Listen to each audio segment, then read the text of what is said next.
Hello, hello, ladies and gentlemen. This is your girl Mitzi, and this is Mitzi. Let's think about it. Today, we are thinking about manifesting miracles. That's a thinker because let's be honest, right now, the big wave is manifesting affirmations, and this is something that we need to think about, people. So, luckily for me, I have Michelle on my show, and she's going to share with us her perspective on this and let us know what is the hype of manifesting. Tell me, girl, what is the big hype of it? Hi, thank you so much for having me on. I am Michelle J. Lamont, and I would love to answer any questions or help you understand manifesting a little bit better. And if you don't know what manifesting is, it's okay. So, everything in your reality right now was once a thought in somebody's head.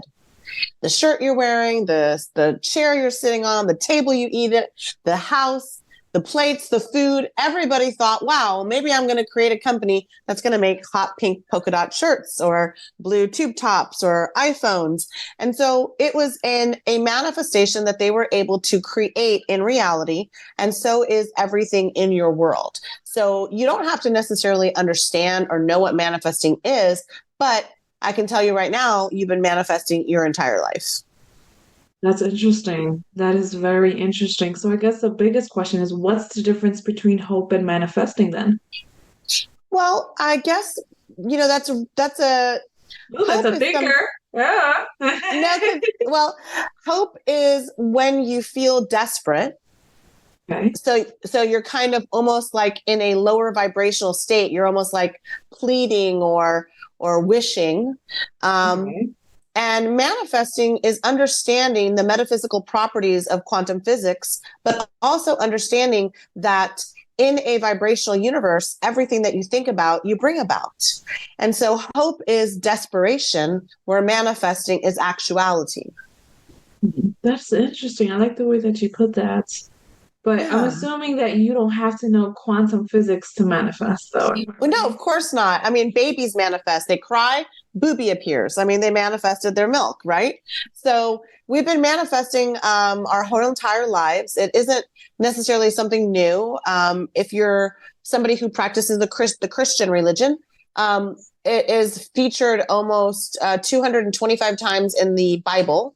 Um, in almost every single religion, manifesting is spoken about in different terminologies, whether you're Muslim, whether you're Buddhist, well, Buddhism isn't a religion, it's a practice, but Judaism, Sikh, whatever you practice, in some form or fashion, the desire to bring something better into your life has been a way for you to connect with a divine energy in order to create something new into your reality. And so when you think of manifesting, there's great stories of famous people who are consistently talking about manifesting or affirmations, or, how they did it and what they did. But I think at the very core of it, when you want to bring something into your reality, it's normally at a time where you feel the most despondent or the most distressed. And so you feel like you're pleading, like, there's some big sugar daddy in the sky, and you're like, oh, please, may I have this lottery winning thing? And may I have this car? And can I have the baby? And can I get the husband? And oh, could I also get the winning lottery numbers? And yada, yada, yada. And that's a form of escapism, as opposed to actually connecting with your angels and your guides, your higher self, your future self, all the versions of you that have ever existed, and say, you know what? I'm sick and tired of playing in a matrix where I'm always less than everybody else. And stepping into your divine power, you have a divine right to be abundant. You have a divine right to have blessings. You have a divine right to have prosperity. You have a divine right to have abundance. And we've been taught that if I don't look like you and you don't look like me and you don't have the education I have and you don't have the money I have and you don't have the color I have and you don't have the education that I have and you don't have the background that I have, well, then you're not as good as me. And so we're going to sit at a separate table, right? And really and truly manifesting is like, the table is always open and you can always sit with us. And the reality is, in this 3D reality versus a 5D reality, which the Earth during 2020 came into the age of Aquarius, as opposed to in the 70s, the dawn of Aquarius, we're shifting into a new timeline where people can actuate their realities a lot faster. In my last live class, I had one person manifest $110,000 in front of all of us. I had another person manifest $20,000. I had another person manifest $10,000. I had another person. She was a mom. She put her last $75 in to take a class of mine. I had no idea. And she was living in she was a recovering drug addict.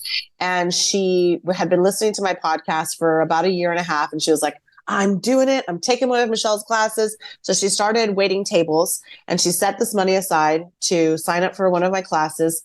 And she was like, can I have a little private session? And we talked about it. And I said, well, you're hooked on that you need a better job to move your daughter out of this bad neighborhood into the good neighborhood, as opposed to allowing the universe to just bring you something. You have all this resistance. And I said, why don't you just come up with a list of 3 realistic ways. Okay. I get a wonderful job. There's a life insurance policy from a relative I've never known about, and it gets cashed in because great Aunt Julie died. Okay. And the third way, possibly, somebody in your family helps you out and you're able to get the deposit and you're able to move into a higher vibration where you can afford it. After that, I want it to be all radical thinking ways. Like it could be Mickey Mouse shows up at your doorstep and hands you the keys to the perfect condo in this beautiful building where she lived. And so she came up with all these radical ways that the universe could bring it to her.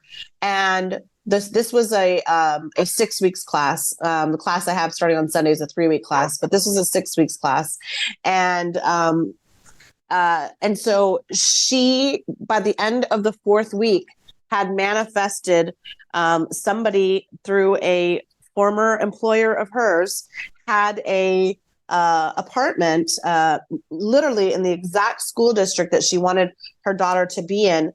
And this guy was going out of town for like 10 months and he needed somebody to live in the apartment and watch it and make sure that it was okay. And she got gifted this free $4,000 apartment on week 4. So we're living in a lack-based reality because that's all we've ever been taught. Now, I'm a first-generation American, and from my mother, she grew up with a dirt floor, and they had like a communal restroom, and like 2 stoplights in her little pueblito in Colombia. And to think that her daughter now lives in $1 million home with my dogs barking at dolphins and boats all day, driving past her house, is probably bigger than my ancestors can even imagine. Yes. And so we all start from some place in our reality, and then we decide what is real for us. And that limiting ideology will allow us to either expand or collapse within the quantum field. So quantum physics is the small science and science is the big science. Okay. And so you don't have to understand it to be able to manifest. You just have to start saying, like, maybe I really don't know. Do you curse on your show? Yeah, go ahead. Okay. Maybe I really don't know what the fuck is actually going on. And maybe I've really been manipulated by society to believe that because my primary language is not your language, my primary color, my ethnicity, my family traditions are not Judeo-Christian, white people stuff, that I am not supposed to have these things. So I'm just going to idolize people who have, like a Jennifer Lopez, a Shakira, a Beyonce, Oprah, whatever it is. And put them above me and say, like, oh, well, like one of us made it. No. Yeah. Right?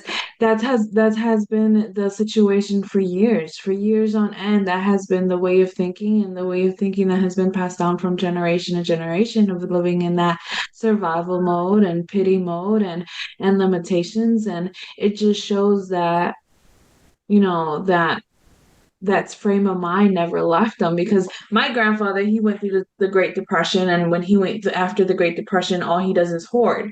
You know what I mean? So I've always seen that, and he always passed down to the generation like survival, survival, survival mode. And before him, his dad went escaped the Holocaust. You know what I mean? So it was constant in our family to have that frame of mind of just like, oh, you're always going to be lacking. You need to always save. You're never going to have enough. Never And you're enough. always You're going to be not. prosecuted. Exactly. And there's always going to be some type of judgment on you for whatever you do. So you might as well just stay in the shadows. And that was when I was like, no, there's is not going to happen. There has to be a change. And I think it's beautiful everything that you're saying, because you really put it in a different perspective where it's like, oh, that's true. If you reflect on your own life and you reflect on your own situation, then you realize like, you know what, every time I actually spoke positive and actually seed what I wanted actually appear in my mind, who's to say that you can't just continue to go for it? Because I love that story that you shared with your client about your client and how she wanted to get move out and find a home. And I think that's a beautiful thing, because that's a hard thing. There's many people that are living in tents, and to think about, oh, I can manifest an actual home. I mean, sadly to say, it gives people hope, because they're in desperation, and I think it's an amazing ability that humans already have, but we just don't tap into naturally as we do breathing air or driving a car. We don't think about it in the natural aspect that it can happen, like anything that can happen. Life is endless of what we can have come into our lives. So I guess my next question is, when did you start manifesting in your own life to see life change and evolve around you? Well, we've been manifesting since we were born. But I didn't know what it was called, right? So I was just like, oh my gosh, great things seem to happen to me, even when bad things are going worse. When my mother died when I was 10 and a half, and my father decided that he didn't want to raise me, so he kept my brothers. And 90 days after she died, he drove to an orphanage and gave me away. And I had lived a very luxurious life with nannies and nice things. And I looked like her. I sounded like her. And, in some weird way, I guess he probably thought he was protecting me from something, because he would later become an alcoholic and he would lose all the money and so on and so forth. But he never cared about what happened to me from that moment on. I was disposable, and I would be sexually abused, verbally abused, physically abused from the age of 11 to 17. And I still worked really, really hard, because I know I was the first American. My brothers were born in Colombia, and I really wanted to, make my mother proud. So I got a way to get into college, and then I met my next abuser, which is my husband. And because I was already in a lack state, because I was already in a depressed state, the only thing that I knew how to do was to be successful making money. So I started my first business with $250 and a car that went in first, third, and reverse, and a college degree. And by year 3, I was like $30,000 in debt. And by year 5, I was doing a little over $1 million. And, I grew up watching my mom hustle, or that's what we call it now, hustling, but being entrepreneurial. So whenever we would go home or to Colombia, our suitcases would be filled with like Levi's jeans and Pepsi stuff and Coca-Colas, because in Colombia, those things are very, very expensive. And when we would come back from home, when we come to the United States, our suitcases would be filled up with like cow hides and things in America that were very expensive to pay for this trip home and to pay for money coming in. So there was never I never ever noticed lack or saw lack or ever thought about that. So in my mind, of course, I was going to be, become an entrepreneur, but I didn't know how to be good to Michelle or to treat Michelle well. And I remember one of my very first big manifestations. I would tell people in the orphanage what was happening, but we were all being abused. So nobody cared. And nobody cares about the throwaway kids. And so, that was just like, shut up and take it, or you'll get beaten or, put in, they have a little thing that was like the crazy house there. And if you talked about it too much, you'd get locked up in this, like literally a padded room for like 4 or 5 days. So you learned really quickly just to shut up and take it. And so in college, I met my husband and he was older than me. He knew what he had. I didn't know what I was. But when I was at the orphanage, there was a supermodel, like the Kim Kardashian of our day, Cindy Crawford. And she had, she was Guess Jeans and she was Pepsi and she was everywhere on the planet. And I would rip her out of all the magazines because she had brown hair and brown eyes. And everybody was like, all American, blonde hair, blue eyed girl. And so every day I'm staring at Cindy Crawford and I'm staring at Cindy Crawford. And I was just like idolized her. And I was like, she's curvy too. I mean, even though I was very thin at the time, she was more than like a little stick Barbie. She had a butt, she had shoulders, she had brown hair, and I was just staring at her and staring at her and staring. And I was all the time, I was like, what would I say to her if I met her? I would try to do my hair like her. I would try to do my makeup like her. Well, 5 weeks after I left the Waco Children's Methodist Home, my suite mate, this very tall blonde, this very, very tall exotic girl, Rachel Braze, she goes, why do you have all these people, like all these pictures of Cindy Crawford taped to your wall? Like they don't know poverty. They didn't know, like, I don't have shoes. My shoes have cuts in the back of them so my feet can fit in them. Like I'm literally have enough money to like maybe get a glass of water and that's it. I have to find a job now. I'm 17. Like the whole world is just like, here you go, drop you out. And luckily I was smart and I really studied hard and did very well in school. And so I was like, oh, because I'm obsessed with her. She's so beautiful and she's so famous. She goes, do you want to meet her? And I just looked at her like, you're looking at me. And I go, what? I mean, this is the most famous woman on the planet. This is pre-Google, this is when people go to the malls. You would see Britney Spears at the mall, Justin Timberlake at the malls. Yeah. That's how we communicated as a society. Well, she goes, I'm a model. I was like, of course you are. Look at you. You're like 10 feet tall, green eyes, brown hair. And she goes, and I just got booked for a gig with her. I go, what? She's like, yeah, she's coming to the Sun Devil Mall. And I said, what? She goes, Michelle, stop saying what? Do you want to come? I was like, yes.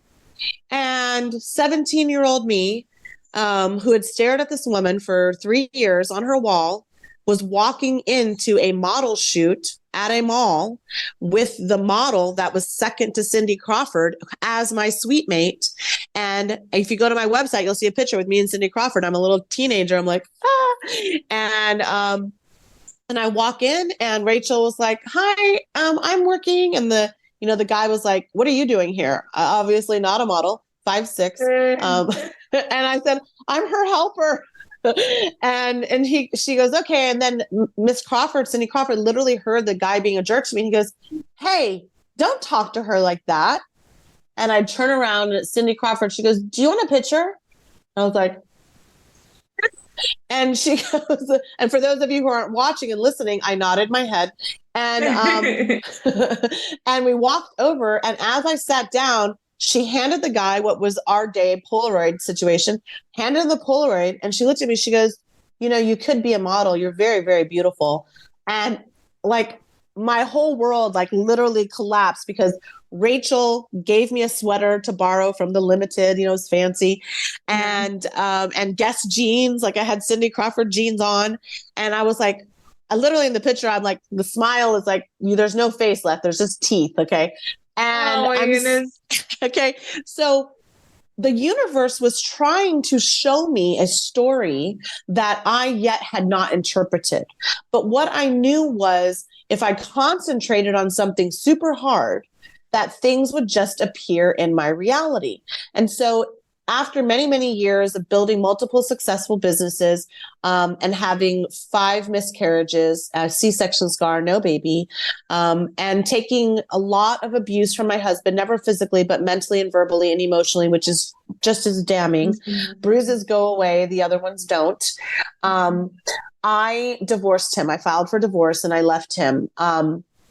about 10 days after the divorce was final, I had been plotting for 90 days to kill myself. So I attempted suicide and survived. And I was very angry because I really had never failed at anything I really wanted to do. And so I was really wanting to, like, maybe now I'm going to get a gun because the drugs didn't work and, you know, this and this, that. And I had a spiritual awakening. And, through that spiritual awakening, I started almost like chastising. I wasn't somebody who believed in God and religion or anything of that nature. I really just believed it was me, myself, and I. And that was it. It was like me against the world. And so as I started to challenge this situation, as I learned from spiritual people like Dr. Wayne Dyer and Louise Mays Hayes and Esther Hicks and Napoleon Hill, I just started going down the rabbit hole of reading all of these books and just becoming obsessed with it. And to the part where I applied for a secondary degree about 3 months after my suicide and got into the program. And it was a mindfulness cognitive therapy program where we learned about how the brain works and why we think the way we think. Because once you understand how to unlock the computer, then you can tap into the spirit, because you're not dealing in a matrix or a reality in which you see yourself as somebody who's surviving life, but creating it. Yes, yes. I think that's beautiful. I thank you for sharing your story with me, because that's a beautiful story to tell about you learning manifestations and how Cindy Crawford was right there. Goodness, that was a beautiful story. Oh my goodness. I would have been like, yes, let me see her, please. I was But so scared. I was so scared to make anybody upset. I was like, yes. I know, right? But I guess my real question is, what made you start sharing and teaching this knowledge? Because let's be honest, you could have kept it to yourself, and you could have just helped yourself and just the people that was in your touch and your reach. But what made you really want to just share this with other people, that you started a podcast, you started everything that you did outside of the norm of what people would expect? Um, Once I started down the spiritual awakening rabbit hole, I realized that everything I'd ever created was leading me to being able to be comfortable enough to have the moxie to stand in front of 100,000 people. My very second speech was in front of 100,000 people talking about manifesting. And stand up on stages and in front of people and on television screens and say, you have got it all fucking wrong. They are tricking us. They are fooling us. We look like idiots. Let's all fucking revolt. Let's all stand up. We don't have to be in the currency of fear. And the biggest lie we're ever told is that there's a scarcity of money. There isn't anything more abundant on this planet. There's money in coins. There's money in digital. There's money in trade. You can trade oranges. You can trade fucking lemons. You can trade animals. Okay. So you can do swaps. You can do trades. There's currency. There's actual bills. There's credit cards. Money is as abundant as air and as water. And yet in a fear-based reality, we are taught that if you don't have it, you're losing. And so it keeps you on the treadmill of I'm not enough, I'm not enough, I'm not enough, I'm not enough. And I had become, after my first business, I sold my first business, I opened up a PR agency. And at the time of my suicide, I was working with NBC Uni, Bravo, Travel Channel, huge networks. And I had built that into a incredibly huge business. But I didn't want to do that anymore. And I didn't want to be in a reality where I was making insecure people 30 seconds of their security because they got on the cover of a magazine or they got into this TV or they got a show or whatever it was that I was dealing with. And I knew that if I didn't really accept what the universe was showing me, that I was going to get back on the treadmill and eventually the computer and the soul would give out again. So once I went back to school and understood how to recalibrate the brain, understood what my amygdala was, understood what my frontal cortex was, understood what the reticular activation system was, how you could actually start watching yourself manifest things into your reality and then changing physical properties in my reality, it was like going from 0 to 100. And I was like, I can't keep this to myself. I have to talk about this. I have to do this. And all of my friends, all of my society friends, everybody was like, Michelle, you need to shut up. You sound crazy. No one's going to employ you ever again. If this quote unquote manifesting crap doesn't work out for you, you're not going to be insurable with the NFL. You're not going to be insurable with TV networks. This is really scary, Michelle. Like, you're gone off to the deep end. I was like, I had lunch with you the day I tried to commit suicide. That's how much you don't know about me.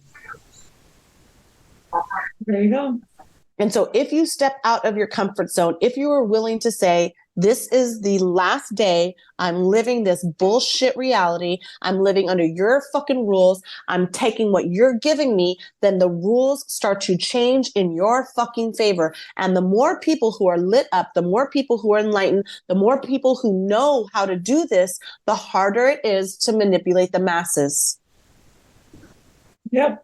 I absolutely agree. Absolutely agree. I'm glad that you stood up not only for yourself, but for other people that didn't have a voice yet, for other people that didn't even know that they had a voice, for other people that are still stuck in that limitation mindset. You know what I mean? That's still stuck in that rat race. I thank you for that and I applaud you for that because, and frankly, you could have kept it to yourself, but you were like, no, this is bigger than me, and I need to share it, and that's beautiful. That's like sharing sliced bread. You know what I mean? Like, yeah, this teach is them how to needed. fish. Teach them how to fish, right? Exactly. That's basically what you're doing. You're teaching somebody how to fish instead of giving people fishes because you had a PR company. You could have easily just given people everything that they wanted, but no, you're like, no, you can do it for yourself. What happened if I die and my business is gone and it burns up and there's nothing left?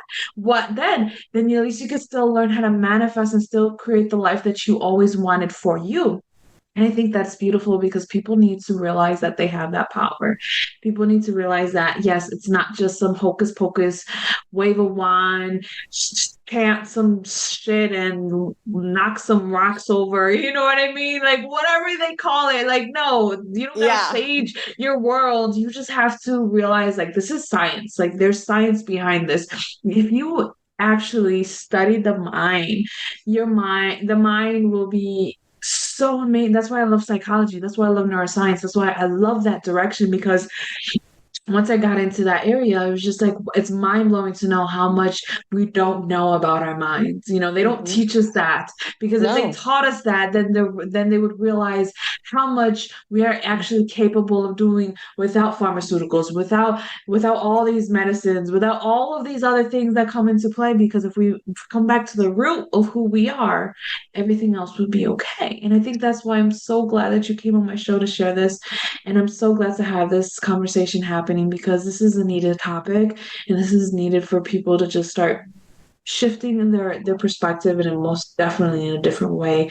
And I guess to start wrapping up the show, but I know you already gave us some really great information, some great stuff to think about. But what could be some lasting words that you can truly leave my audience off with to keep on thinking?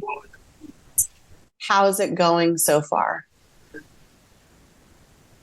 Elaborate. That's it.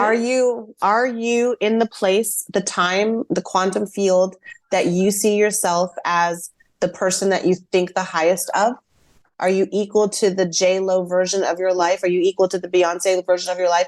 Are you equal to the Taylor Swift version of your life? Whoever it is that you are looking up to, is that your life? If not, you're in the wrong timeline. And it is time for you to start questioning everything. Sure. Because there is only abundance waiting for you. You didn't come here to make people rich. You came here to be abundant. You have a divine right to actuate your abundance right now. So I ask you, how's it going? I love that. That's such a simple question, but when you put it in that deep of a level, it's like mic drop. Mic I drop.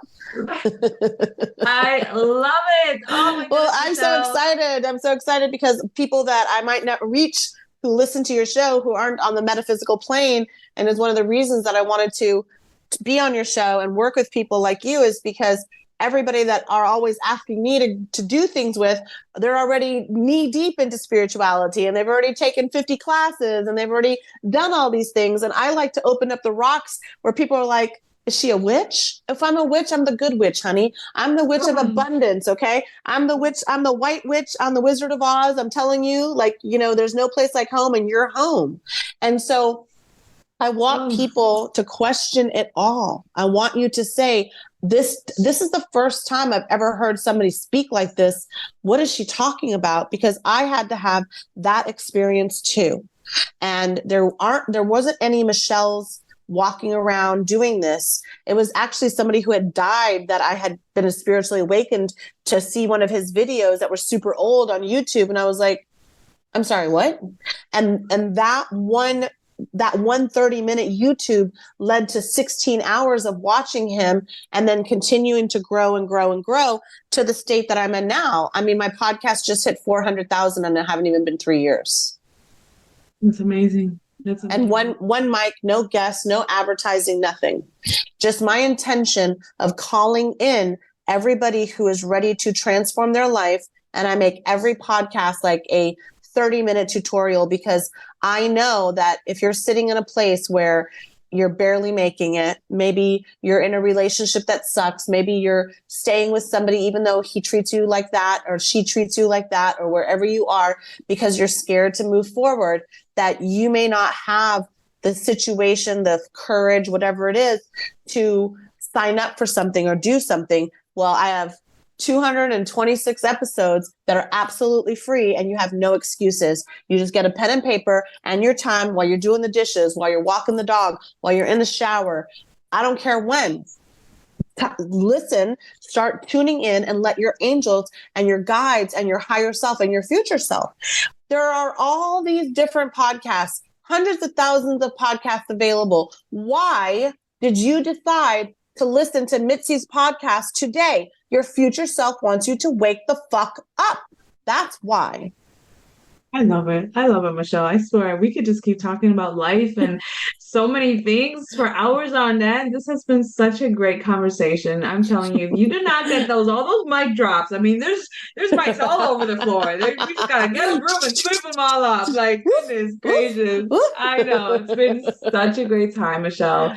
I've Ladies been and honored. I've been honored. gentlemen, if you really want to know more about Michelle, reach out to her. I have her lovely photo with her link to her website. Just go check it out. And I promise you, you're not going to be disappointed, because I'm not. I mean, I'm very happy with this time that I shared with Michelle. This has been such a great time. So that's it. That's our show. Always, always keep thinking, y'all. Bye.